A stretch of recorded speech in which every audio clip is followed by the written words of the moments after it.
Chapter 5. The Burglary at the Vicarage.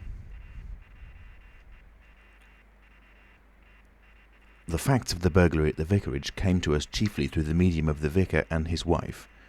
It occurred in the small hours of Whit Monday, the day devoted in Iping to the club festivities. Mrs. Bunting, it seems, woke up suddenly in the stillness that comes before the dawn, with the strong impression that the door of their bedroom had opened and closed. She did not arouse her husband at first, but sat up in bed, listening. She then distinctly heard the pad, pad, pad of bare feet coming out of the adjoining dressing-room and walking along the passage towards the staircase. As soon as she felt assured of this, she aroused the Reverend Mr. Bunting as quietly as possible. He did not strike a light, but putting on his spectacles, her dressing-gown, and his bath slippers, he went out onto the landing to listen. He heard quite distinctly a fumbling going on at his study desk downstairs, and then a violent sneeze. At that he returned to his bedroom, armed himself with the most obvious weapon, the poker, and descended the staircase as noiselessly as possible. Mr. Bunting came out on the landing. The hour was about 4, and the ultimate darkness of the night was past. There was a faint shimmer of light in the hall, but the study doorway yawned impenetrably black. Everything was still except the faint creaking of the stairs under Mr. Bunting's tread and the slight movements in the study. Then something snapped, the drawer was open, and there was a rustle of papers.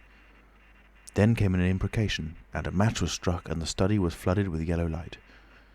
Mr. Bunting was now in the hall, and through the crack in the door he could see the desk and the open drawer and a candle burning on the desk, but the robber he could not see. He stood there in the hall, undecided what to do, and Mrs. Bunting, her face white and intent, crept slowly downstairs after him. One thing kept Mr. Bunting's courage, the persuasion that this burglar was a resident in the village. They heard the chink of money and realised that the robber had found the housekeeping reserve of gold, £2.10 in half sovereigns altogether. At that sound Mr. Bunting was nerved to abrupt action. Gripping the poker firmly, he rushed into the room, closely followed by Mrs. Bunting. "Surrender!" cried Mr. Bunting fiercely, and then stooped amazed. Apparently the room was perfectly empty. Yet their conviction that they had that very moment heard someone moving in the room had amounted to a certainty. For half a minute perhaps they stood gaping. Then Mrs. Bunting went across the room and looked behind the screen, while Mr. Bunting, by a kindred impulse, peered under the desk. Then Mrs. Bunting turned back the window curtains, and Mr. Bunting looked up the chimney and probed it with the poker. Then Mrs. Bunting scrutinised the waste-paper basket, and Mr. Bunting opened the lid of the coal scuttle. Then they came to a stop and stood with eyes interrogating each other. "I could have sworn," said Mr. Bunting. "The candle," said Mrs. Bunting. "Who lit the candle?" "The drawer," said Mr. Bunting. "And the money's gone." She went hastily to the doorway. Of all the strange occurrences! There was a violent sneeze in the passage. They rushed out, and as they did so, the kitchen door slammed. "Bring the candle," said Mr. Bunting, and led the way. They both heard a sound of bolts being hastily shot back. As he opened the kitchen door, he saw through the scullery that the back door was just opening, and the faint light of early dawn displayed the dark masses of the garden beyond. He is certain that nothing went out of the door.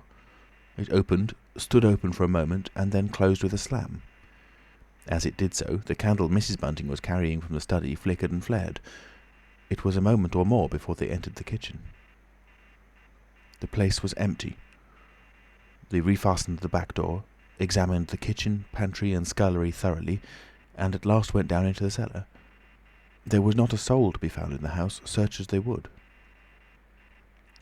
Daylight found the vicar and his wife, a quaintly costumed little couple, still marvelling about on their own ground floor by the unnecessary light of a guttering candle. Chapter 6. The Furniture that Went Mad. Now it happened that in the early hours of Whit Monday, before Millie was hunted out for the day, Mr. Hall and Mrs. Hall both rose and went noiselessly down into the cellar.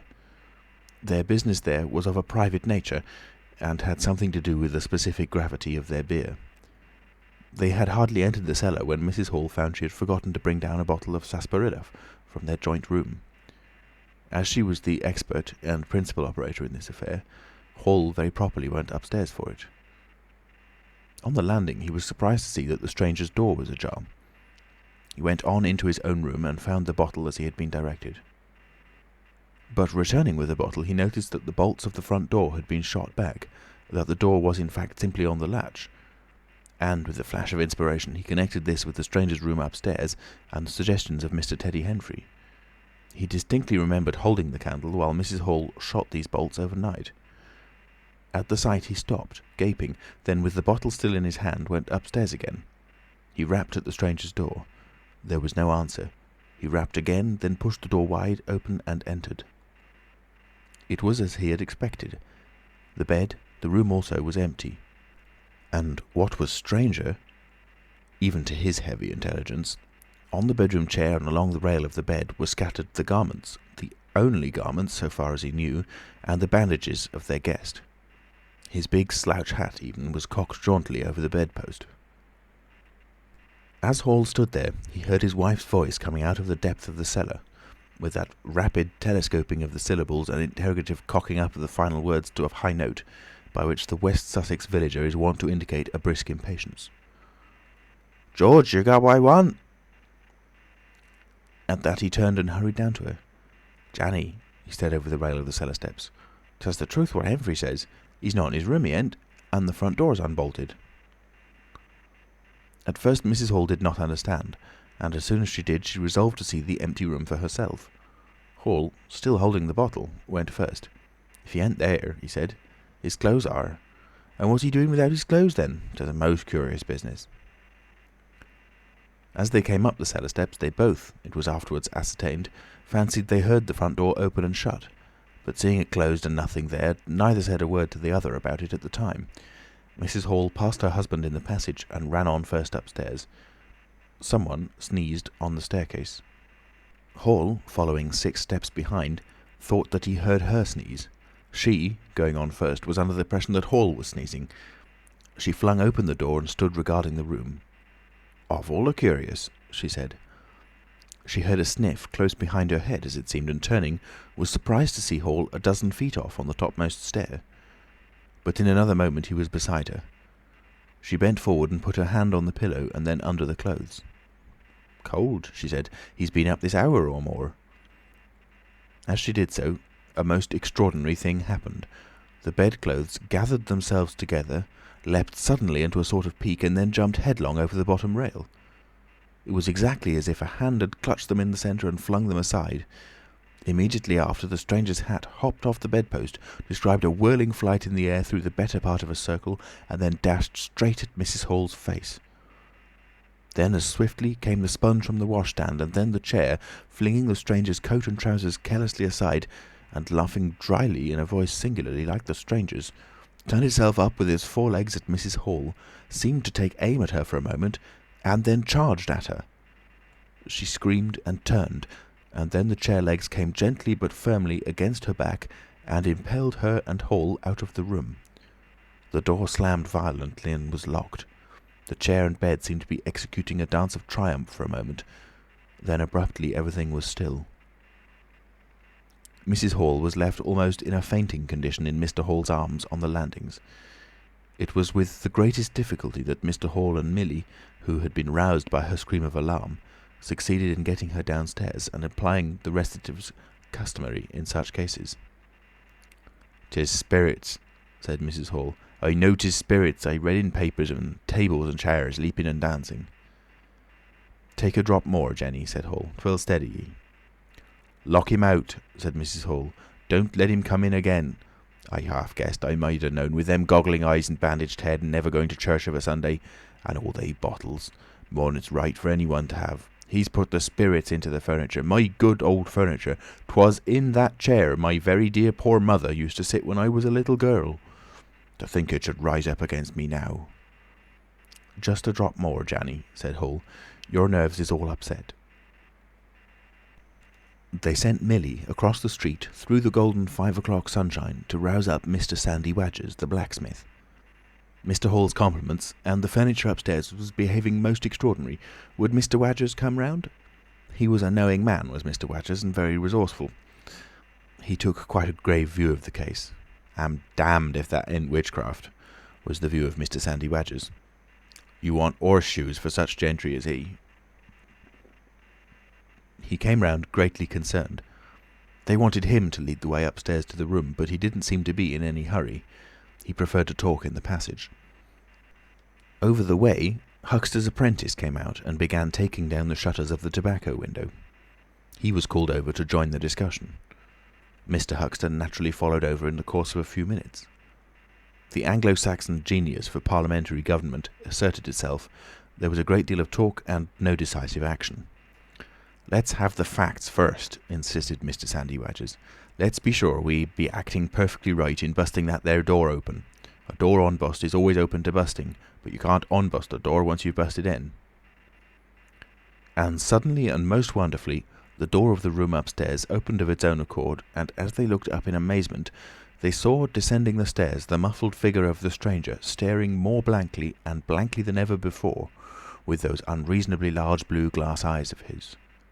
He came down stiffly and slowly, staring all the time. He walked across the passage, staring, and then stopped.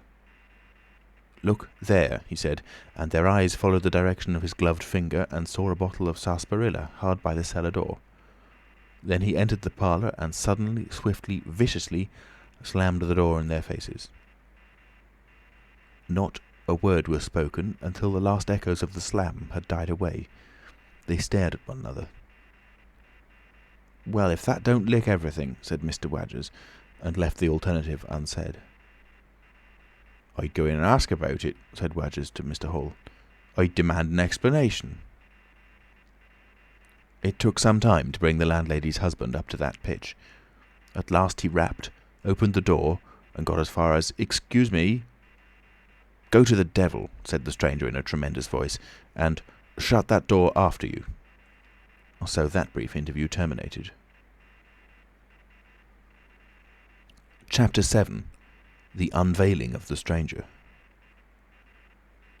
The stranger went into the little parlour of the Coach and Horses about 5:30 in the morning, and there he remained until near midday, the blinds down, the door shut, and none, after Hall's repulse, venturing near him. All that time he must have fasted. Thrice he rang his bell, the third time furiously and continuously, but no one answered him. "Him and his go to the devil indeed," said Mrs. Hall. Presently came an imperfect rumour of the burglary at the vicarage, and two were put together. Hall, assisted by Wadgers, went off to find Mr. Shuttleforth, the magistrate, and take his advice. No one ventured upstairs. How the stranger occupied himself is unknown. Now and then he would stride violently up and down, and twice came an outburst of curses, a tearing of paper, and a violent smashing of bottles. The little group of scared but curious people increased. Mrs. Huxter came over, some gay young fellows resplendent in black ready-made jackets and piqué paper ties, for it was Whit Monday, joined the group with confused interrogations. Young Archie Harker distinguished himself by going up the yard and trying to peep under the window blinds. He could see nothing, but gave reason for supposing that he did, and others of the Iping youth presently joined him. It was the finest of all possible Whit Mondays, and down the village street stood a row of nearly a dozen booths, a shooting gallery, and on the grass by the forge were 3 yellow and chocolate wagons, and some picturesque strangers of both sexes putting up a coconut shy. The gentlemen wore blue jerseys, the ladies white aprons, and quite fashionable hats with heavy plumes. Wodger, of the Purple Fawn, and Mr. Jaggers, the cobbler, who also sold old second-hand ordinary bicycles, were stretching a string of Union Jacks and Royal Ensigns, which had originally celebrated the first Victorian Jubilee, across the road. And inside, in the artificial darkness of the parlour, into which only one thin jet of sunlight penetrated, the stranger, hungry we must suppose, and fearful, hidden in his uncomfortable hot trappings, pored through his dark glasses upon his paper, or chinked his dirty little bottles, and occasionally swore savagely at the boys, audible if invisible, outside the windows. In the corner by the fireplace lay the fragments of 6 smashed bottles, and a pungent twang of chlorine tainted the air. So much we know from what was heard at the time, and from what was subsequently seen in the room. At noon he suddenly opened his parlour door and stood glaring fixedly at the 3 or 4 people in the bar. "Mrs. Hall," he said. Somebody went sheepishly and called for Mrs. Hall. Mrs. Hall appeared after an interval, a little short of breath, but all the fiercer for that. Hall was still out. She had deliberated over this scene, and she came holding a little tray with an unsettled bill upon it. "Is it your bill you're wanting, sir?" she said. "Why wasn't my breakfast laid? Why haven't you prepared my meals and answered my bell? Do you think I live without eating?" "Why isn't my bill paid?" said Mrs. Hall. "That's what I want to know." "I told you 3 days ago I was awaiting a remittance." "I told you 3 days ago I wasn't going to await no remittances. You can't grumble if your breakfast waits a bit if my bill's been waiting these 5 days, can you?" The stranger swore, briefly but vividly. "Nar, nar," from the bar. "And I'd thank you kindly, sir, if you'd keep your swearing to yourself, sir," said Mrs. Hall. The stranger stood looking more like an angry diving helmet than ever. It was universally felt in the bar that Mrs. Hall had the better of him. His next words showed as much. "Look here, my good woman," he began. "Don't good woman me," said Mrs. Hall. "I've told you my remittance hasn't come." "Remittance indeed," said Mrs. Hall. "Still, I dare say in my pocket. You told me 3 days ago that you hadn't anything but a sovereign's worth of silver upon you." "Well, I've found some more." "Hullo," from the bar. "I wonder where you found it," said Mrs. Hall. That seemed to annoy the stranger very much. He stamped his foot. "What do you mean?" he said. "That I wonder where you found it," said Mrs. Hall. "And before I take any bills or get any breakfasts or do any such things whatsoever, you've got to tell me 2 things I don't understand, and what nobody don't understand, and what everybody is very anxious to understand. I want to know what you've been doing to my chair upstairs, and I want to know how 'tis your room was empty and how you got in again. Them as stops in this house comes in by the doors, that's the rule of the house, and that you didn't do. And what I want to know is how you did come in, and I want to know—" Suddenly the stranger raised his gloved hands clenched, stamped his foot, and said, "Stop!" with such extraordinary violence that he silenced her instantly. "You don't understand," he said, "who I am or what I am. I'll show you. By heaven, I'll show you." Then he put his open palm over his face and withdrew it. The centre of his face became a black cavity. "Here," he said. He stepped forward and handed Mrs. Hall something which she, staring at his metamorphosed face, accepted automatically. Then, when she saw what it was, she screamed loudly, dropped it, and staggered back. The nose, it was the stranger's nose, pink and shining, rolled on the floor. Then he removed his spectacles, and everyone in the bar gasped. He took off his hat, and with a violent gesture tore at his whiskers and bandages. For a moment they resisted him. A flash of horrible anticipation passed through the bar. "Oh my God!" said someone. Then off they came. It was worse than anything.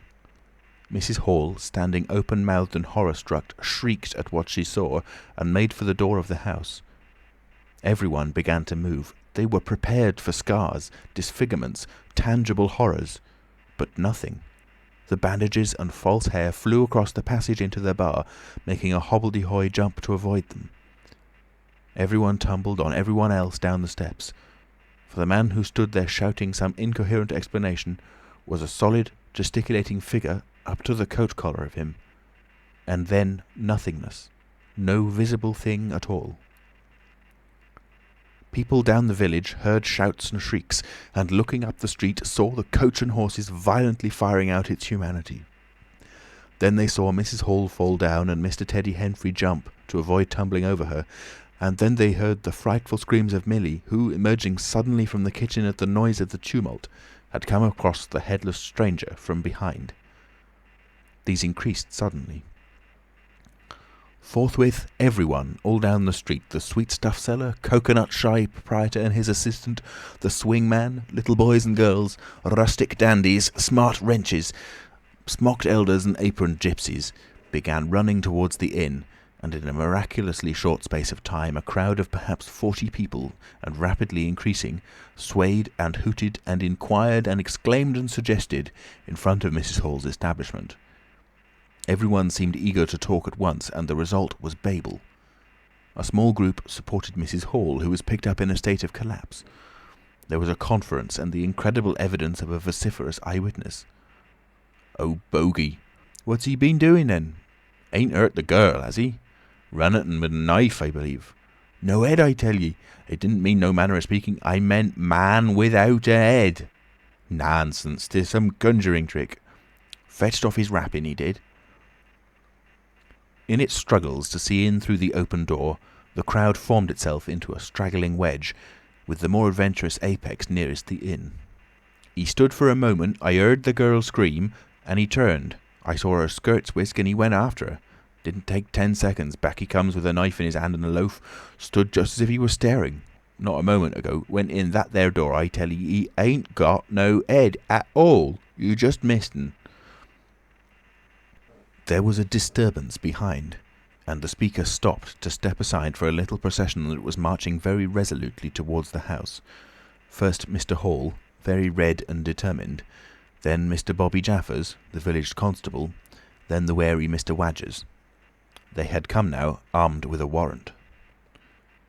People shouted conflicting information of the recent circumstances. "Ed or no Ed," said Jaffers, "I got arrestin', and restin' I will." Mr. Hall marched up the steps, marched straight to the door of the parlour and flung it open. "Constable," he said, "do your duty." Jaffers marched in. Hall next, Wadgers last. They saw in the dim light the headless figure facing them, with a gnawed crust of bread in one gloved hand and a chunk of cheese in the other. "That's him," said Hall. "What the devil's this?" came in a tone of angry expostulation from above the collar of the figure. "You're a damned rum customer, mister," said Mr. Jaffers. "But Ed or no Ed, the warrant says body, and duty's duty." "Keep off," said the figure, starting back. Abruptly he whipped down the bread and cheese, and Mr. Hall just grasped the knife on the table in time to save it. Off came the stranger's left glove, and was slapped in Jaffers' face. In another moment, Jaffers, cutting short some statement concerning a warrant, had gripped him by the handless wrist and caught his invisible throat. He got a sounding kick on the shin that made him shout, but kept his grip. Hall sent the knife sliding along the table to Wadgers, who acted as goalkeeper for the offensive, so to speak, and then stepped forward as Jaffers and the stranger swayed and staggered towards him, clutching and hitting in. A chair stood in the way and went aside with a crash as they came down together. "Get the feet," said Jaffers between his teeth. Mr. Hall, endeavouring to act on instructions, received a sounding kick in the ribs that disposed of him for a moment, and Mr. Wadgers, seeing the decapitated stranger had rolled over and got the upper side of Jaffers, retreated towards the door, knife in hand, and so collided with Mr. Huxter and the Sidderbridge carter coming to the rescue of law and order. At the same moment, down came 3 or 4 bottles from the chiffonier, and shot a web of pungency into the air of the room. "I'll surrender," cried the stranger, though he had Jaffers down, and in another moment he stood up panting, a strange figure, headless and handless, for he had pulled off his right glove now as well as his left. "It's no good," he said, as if sobbing for breath. It was the strangest thing in the world to hear that voice coming as if out of empty space. But the Sussex peasants are perhaps the most matter-of-fact people under the sun. Jaffers got up also and produced a pair of handcuffs. Then he stared. "I say," said Jaffers, brought up short by a dim realisation of the incongruity of the whole business. "Darn it, can't use 'em as I can see." The stranger ran his arm down his waistcoat, and as if by a miracle the buttons to which his empty sleeve pointed became undone. Then he said something about his shin and stooped down. He seemed to be fumbling with his shoes and socks. "Why," said Huxter suddenly, "that's not a man at all. It's just empty clothes. Look, you can see down his collar and the linings of his clothes. I could put my arm—" He extended his hand. It seemed to meet something in mid-air, and he drew it back with a sharp exclamation. "I wish you'd keep your fingers out of my eye," said the aerial voice in a tone of savage expostulation. "The fact is, I am all here, head, hands, legs, and all the rest, but it happens I'm invisible. It's a confounded nuisance, but I am. There's no reason why I should be poked to pieces by every stupid bumpkin in Iping, is it?" The suit of clothes, now all unbuttoned and hanging loosely upon its unseen supports, stood up, arms akimbo. Several other of the men folks had now entered the room, so that it was closely crowded. "Invisible, eh? said Huckster, ignoring the stranger's abuse. "Who ever heard the likes of that?" "It's strange, perhaps, but it's not a crime. Why am I assaulted by a policeman in this fashion?" "Ah, that's a different matter," said Jarvis. "No doubt you're a bit difficult to see in this light, but I got a warrant and it's all correct. What I'm after ain't no invisibility, it's burglary. There's a house been broke into and money took." "Well, and circumstances certainly point—" "Stuff and nonsense," said the Invisible Man. "I hope so, sir, but I've got my instructions." "Well," said the stranger, I'll come, but no handcuffs." "It's the regular thing," said Jaffers. "No handcuffs," stipulated the stranger. "Pardon me," said Jaffers. Abruptly the figure sat down, and before anyone could realise what was being done, the slippers, socks and trousers had been kicked off under the table. Then he sprang up again and flung off his coat. "Here, stop that," said Jaffers, suddenly realising what was happening. He gripped at the waistcoat. It struggled, and the shirt slipped out off it and left it limply and empty in his hand. "Hold him," said Jaffers loudly. "Once he gets the things off—" "Hold him," cried everyone, and there was a rush at the fluttering white shirt, which was now all that was visible of the stranger. The shirt sleeve planted a shrewd blow in Hall's face that stopped his open-armed advance and sent him backward into old Toothsome the sexton, and in another moment the garment was lifted up, became convulsed and vacantly flapping about the arms, even as a shirt that is being thrust over a man's head. Jaffers clutched at it and only helped to pull it off. He was struck in the mouth out of the air and incontinently threw his truncheon and smote Teddy Henfrey savagely upon the crown of his head. "Look out!" said everybody, fencing at random and hitting at nothing. "Hold him! Shut the door! Don't let him loose! I got something! Here he is!" A perfect babel of noises they made. Everybody, it seemed, was being hit all at once, and Sandy Wadgers, knowing as ever, and his wits sharpened by a frightful blow in the nose, reopened the door and led the rout. The others, following incontinently, were jammed for a moment in the corner by the doorway. The hitting continued. Phipps, the Unitarian, had a front tooth broken, and Henfrey was injured in the cartilage of his ear. Jaffers was struck under the jaw, and turning, caught at something that intervened between him and Huckster in the melee and prevented their coming together. He felt a muscular chest, and in another moment the whole mass of struggling, excited men shot out into the crowded hall. "I got him!" shouted Jaffers, choking and reeling through them all, and wrestling with purple face and swelling veins against his unseen enemy. Men staggered right and left as the extraordinary conflict swayed swiftly towards the house door and went spinning down the half-dozen steps of the inn. Jaffers cried in a strangled voice, holding tight nevertheless and making play with his knee, spun around and fell heavily undermost with his head on the gravel. Only then did his fingers relax. There were excited cries of "Hold him!" "Invisible!" and so forth, and a young fellow, a stranger in the place whose name did not come to light, rushed in at once, caught something, missed his hold, and fell over the constable's prostrate body. Halfway across the road a woman screamed as something pushed by her. A dog, kicked apparently, yelped and ran howling into Huckster's yard, and with that the transit of the Invisible Man was accomplished. For a space people stood amazed and gesticulating, and then came panic and scattered them abroad through the village as a gust scatters dead leaves. But Jaffers lay quite still, face upward and knees bent, at the foot of the steps of the inn.